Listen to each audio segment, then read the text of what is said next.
vous avez d'autres questions?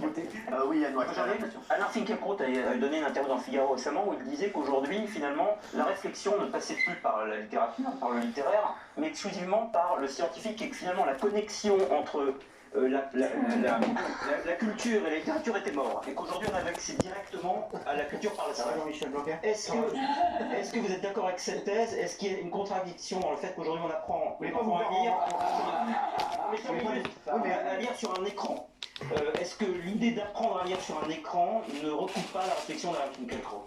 Si, je pense. Alors d'abord, il faut bien Alors préciser. déjà, bravo, vous avez coupé la question.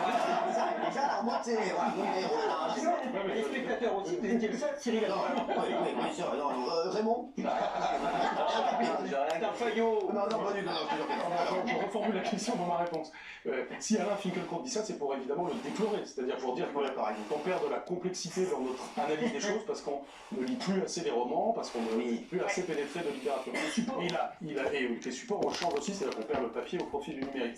Il a évidemment raison d'avoir peur de ça, parce qu'on doit craindre ça. Moi, je défends le livre en particulier, je défends le fait que les enfants apprennent à lire sur des livres en papier, même des livres en tissu maternel, et qu'ils écrivent à la main. Vous savez, il y a eu des expériences aux États-Unis où les élèves à la fin n'écrivaient que sur clavier et jamais avec la main, et on en est revenu parce que ça a beaucoup d'inconvénients. Steve Jobs et Bill Gates ont refusé que leurs enfants utilisent des tablettes, par exemple. Par exemple, oui, tout à fait. Beaucoup de choses nous permettent de relativiser le numérique. Donc il ne s'agit pas de vivre sans numérique, c'est impossible et ça n'a pas de sens. Mais c'est vrai qu'on doit le cantonner à certains aspects. Donc par exemple, à l'école primaire, c'est normal qu'à certains moments, il y ait du numérique, ça peut être utile. Par exemple, pour le calcul mental, ça peut être très utile.